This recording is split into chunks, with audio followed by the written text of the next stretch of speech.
Hello ಎಲ್ಲರಿಗೂ welcome to my YouTube channel. ಇವತ್ತು ಆರೋಗ್ಯಕ್ಕೆ ತುಂಬ ಹೆಲ್ಪ್ ಆಗೋ ಹಾಗೆ ಬಾಯಿಗೂ ಕೂಡ ಒಳ್ಳೆ ರುಚಿ ಕೊಡೋ ರಸಮ್ ತೋರಿಸ್ತಾ ಇದ್ದೀನಿ. ತುಂಬ ಚೆನ್ನಾಗಿರುತ್ತೆ. ಬನ್ನಿ ನೋಡೋಣ ಹೇಗೆ ಮಾಡೋದು ಅಂತ. ಇಲ್ಲಿ ನಾನು 2 ಸ್ಪೂನಷ್ಟು ಕಾಳುಮೆಣಸು ತೊಗೊಂಡಿದ್ದೀನಿ. ಜಾಸ್ತಿನೂ ತೊಗೋಬೋದು, ನಿಮ್ಮ ಇಷ್ಟ. ಹಾಗೆ ಒಂದು ದೊಡ್ಡ ಹಣ್ಣಾಗಿರೋ ಟೊಮೆಟೊ ತೊಗೋತಾ ಇದ್ದೀನಿ. 1 ತೊಗೊಂಡಿದ್ದೀನಿ. ಇಲ್ಲಿ 2 ಸ್ಪೂನಷ್ಟು ಜೀರಿಗೆ ತೊಗೊಂಡಿದ್ದೀನಿ. ಹಾಗೆ 1 ಮೀಡಿಯಮ್ ಸೈಜ್ ನಿಂಬೆಹಣ್ಣು ಗಾತ್ರದಷ್ಟು ಹುಣಸೆ ಹಣ್ಣು, ಹಾಗೆ ಕೊತ್ತಂಬರಿ ಸೊಪ್ಪು ಸ್ವಲ್ಪ ಜಾಸ್ತಿನೇ ತೊಗೊಂಡಿದ್ದೀನಿ, ಯಾಕಂದರೆ ಒಗ್ಗರಣೆ ಆದಮೇಲೂ ಯೂಸ್ ಮಾಡ್ತೀವಿ. ಹಾಗೆ ಒಗ್ಗರಣೆಗೆ ಕರಿಬೇವು ಸೊಪ್ಪು ತೊಗೊಂಡಿದ್ದೀನಿ. ಇಲ್ಲಿ ಒಣಮೆಣ್ಸಿನ್ಕಾಯಿ ಮತ್ತು ಹಸಿಮೆಣ್ಸಿನ್ಕಾಯಿ ಎರಡೂ ತೊಗೊಂಡಿದ್ದೀನಿ. ನಿಮಗೆ ಖಾರಕ್ಕೆ ಹೇಗೆ ಅನುಗುಣವಾಗಿ ಬೇಕೋ ಅಷ್ಟು ತೊಗೊಳ್ಳಿ, ಬಟ್ ಜಾಸ್ತಿ ತೊಗೋಬಿಡಿ, ಯಾಕಂದರೆ ನಾವು ಮೆಣಸು ಕೂಡ ಹಾಕ್ಕೊತಿದ್ದೀವಿ, ಅದಕ್ಕೋಸ್ಕರ ಬೇಡ. ನೋಡಿ, ಇಷ್ಟನ್ನ ಐಟಮ್ಸ್ನ ನಾವು ಈಗ ತೊಗೊಂಡು ಒಂದು ಹೆಲ್ದಿ ರಸಮ್ನ ಇವಾಗ ಮಾಡೋಣ. ತುಂಬ ಚೆನ್ನಾಗಿರುತ್ತೆ. ಮೊದಲಿಗೆ ನಾನಿಲ್ಲಿ ಒಂದು ಚಿಕ್ಕ ಜಾರ್ಗೆ ಹುಣಸೆ ಹಣ್ಣು ಹಾಕೋತಾ ಇದ್ದೀನಿ. ಹಾಗೆ ಕೊತ್ತಂಬರಿ ಸೊಪ್ಪು ಫುಲ್ ಹಾಕಲ್ಲ, ಸ್ವಲ್ಪ ಎತ್ತಿಟ್ಕೋತೀನಿ ಇದರಲ್ಲಿ. ಆಮೇಲೆ ಇಲ್ಲಿ ನನ್ನ ಖಾರಕ್ಕೆ 1 ಮೆಣಸಿನ್ಕಾಯಿ ಹಾಕೋತಾ ಇದ್ದೀನಿ. ಒಂದೇ ಸಾಕು, ಯಾಕಂದರೆ ತುಂಬ ಖಾರ ಆಗಿಬಿಡುತ್ತೆ ಅಂತ ನಾನು ಒಂದೇ 1 ಮೆಣಸಿನ್ಕಾಯಿ ಹಾಕ್ಕೋತಿದ್ದೀನಿ. ಹಾಗೆ 2 ಒಣ ಮೆಣಸಿನ್ಕಾಯಿ ಹಾಕ್ಕೋತಾ ಇದ್ದೀನಿ. ಇವಾಗ ಇದಕ್ಕೆ 2 ಸ್ಪೂನಷ್ಟು ಜೀರಿಗೆ ಹಾಕ್ಕೋತಾ ಇದ್ದೀನಿ. ನೋಡಿ, 2 ಸ್ಪೂನ್ ಹಾಕ್ಕೊಂಡೆ. ನೆಕ್ಸ್ಟ್ ಇದಕ್ಕೆ ನಾವು ಎತ್ತಿಟ್ಕೊಂಡಿರುವಂಥ ಕಾಳುಮೆಣಸು ಹಾಕ್ಕೋತಾ ಇದ್ದೀನಿ. ಇದು ಅಷ್ಟೇ 2 ಸ್ಪೂನ್ ಅಷ್ಟು ಹಾಕ್ಕೊಂಡಿದ್ದೀನಿ.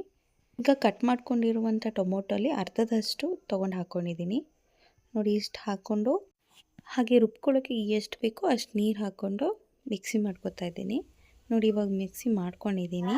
ಫುಲ್ಲು ಗ್ರೈಂಡ್ ಮಾಡಿಲ್ಲ, ಯಾಕಂದರೆ ಅದು ಕಾಳುಮೆಣಸು ಜೀರಿಗೆ ಎಲ್ಲ ತರ್ತರಿಯಾಗಿ ಬಾಯಿಗೆ ಸಿಗ್ತಾ ಇದ್ರೇ ಒಳ್ಳೆ ಟೇಸ್ಟ್ ಸಿಗುತ್ತೆ.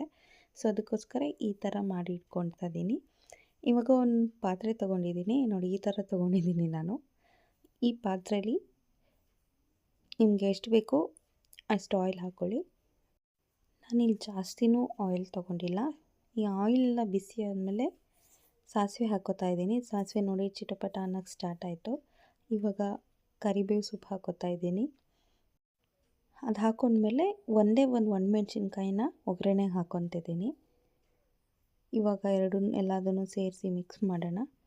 ಚೆನ್ನಾಗಿ ಅದು ಚಿಟಪಟ ಅನ್ನೋದೆಲ್ಲ ಕಮ್ಮಿ ಆಗಬೇಕು. ಇವಾಗ ಮೊದಲೇ ನಾನು ಅರ್ಧ ಕಟ್ ಮಾಡಿ ಎತ್ತಿಟ್ಕೊಂಡಿರುವಂಥ ಟೊಮೊಟೊನ ಹಾಕ್ಕೊತಾ ಇದ್ದೀನಿ.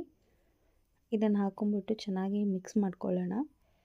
ಟೊಮೆಟೊ ಒಗ್ಗರಣೆಯಲ್ಲೇ ಫುಲ್ಲು ಮೆತ್ತಗಾಗೋವರೆಗೂ ಇದರಲ್ಲೇ ಹೀಗೆ ಕೈ ಆಡಿಸ್ತಾ ಇರೋಣ. ನೋಡಿ, ನೀಟಾಗಿ ಆಗಬೇಕು ಅದು, ಅಲ್ಲಿವರೆಗೂ ಈ ಥರ ಮಾಡ್ತಾ ಇರೋಣ. ನೋಡಿ, ಇವಾಗ ಆಗಿದೆ. ಈ ಥರ ಆದಮೇಲೆ ನೆಕ್ಸ್ಟ್ ಇದಕ್ಕೆ ನಾವು ಮಾಡ್ಕೊಂಡಿರುವಂಥ ಪೇಸ್ಟ್ನ ಹಾಕ್ಕೋತಾ ಇದ್ದೀನಿ. ಹಾಕ್ಕೊಂಡು ನೀಟಾಗಿ ಎಲ್ಲ ಒಗ್ಗರಣೆಗೆ ಆಗೋ ಥರ ಮಿಕ್ಸ್ ಮಾಡ್ತಾಯಿದ್ದೀನಿ. ಇದೆಲ್ಲ ನಾವು ಸ್ವಲ್ಪ ಮೀಡಿಯಮ್ ಫ್ಲೇಮಲ್ಲೇ ಇಟ್ಕೊಂಡು ಮಾಡ್ಕೊಬೇಕು. ಲೋ ಫ್ಲೇಮಲ್ಲಿದ್ದರೆ ಚೆನ್ನಾಗಿ ಅನಿಸಲ್ಲ. ಇವಾಗ ನೋಡಿ, ನಿಮ್ಗೆ ಎಷ್ಟು ಬೇಕೋ ಅಷ್ಟು ನೀರು ಹಾಕ್ಕೊಳ್ಳಿ. ನಾನಿಲ್ಲಿ 2 ಗ್ಲಾಸಷ್ಟು ಹಾಕ್ಕೊಂಡಿದ್ದೀನಿ. 2 ಗ್ಲಾಸಷ್ಟು ಹಾಕಿ ನೀಟಾಗಿ ಮಿಕ್ಸ್ ಮಾಡ್ತಿದ್ದೀನಿ. ನಾನು 2 ಗ್ಲಾಸ್ ಹಾಕ್ಕೊಂಡಿದ್ದೀನಿ. ನಿಮ್ಗೆ ಎಷ್ಟು ಬೇಕೋ ಅಷ್ಟು ಗ್ಲಾಸ್ ಹಾಕ್ಕೊಂಡು ನೀವು ಮಾಡ್ಕೊಬೋದು. ಇವಾಗ ನಾನು 1/2 ಸ್ಪೂನಷ್ಟು ಅರಿಶಿನ ಹಾಕ್ಕೋತಾ ಇದ್ದೀನಿ. ಹಾಗೆ ರುಚಿಗೆ ತಕ್ಕಷ್ಟು ಉಪ್ಪು ಕೂಡ ಹಾಕ್ಕೊತಾ ಇದ್ದೀನಿ. ಇವಾಗ ಇದೆಲ್ಲ ಹಾಕಿ ಚೆನ್ನಾಗಿ ಮಿಕ್ಸ್ ಮಾಡ್ಕೊಬೇಕು. ಇದು ನೀಟಾಗಿ ಬಾಯ್ಲ್ ಆಗಬೇಕು, ಅಲ್ಲಿವರೆಗೂ ನೋಡ್ತಾ ಇರಬೇಕು. ಮಿಕ್ಸ್ ಮಾಡಿಕೊಂಡು ಬಿಡಬೇಕು. ಇವಾಗ ಬಾಯ್ಲ್ ಆಗ್ತಿರುವಾಗ ಸ್ವಲ್ಪ ಕೊತ್ತಂಬರಿ ಹಾಕಬೇಕು. ಕಾಳುಮೆಣಸಲ್ಲಿ ಆ್ಯಂಟಿ ಆಕ್ಸಿಡೆಂಟ್ ತುಂಬ ಇರುತ್ತೆ ಆ್ಯಂಡ್ ಇದು ಇಮ್ಯುನಿಟಿ ಕೂಡ ಬೂಸ್ಟ್ ಮಾಡುತ್ತೆ.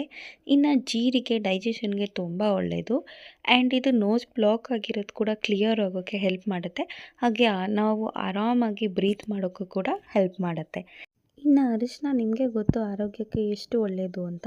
ಸೊ ನಾವು ಈ ಥರ ಇಂಗ್ರೀಡಿಯೆಂಟ್ಸ್ ಹಾಕಿ ರಸಮ್ ಮಾಡಿದಾಗ, ಇದನ್ನು ಕುಡಿದಾಗ ನಮಗೆ ಎಷ್ಟೇ ಶೀತ ಕೆಮ್ಮು ಇದ್ರೂ ಅದನ್ನು ಕಮ್ಮಿ ಮಾಡೋದಕ್ಕೆ ಇದೆಲ್ಲ ಇಂಗ್ರೀಡಿಯೆಂಟ್ಸ್ ತುಂಬ ಹೆಲ್ಪ್ ಮಾಡುತ್ತೆ.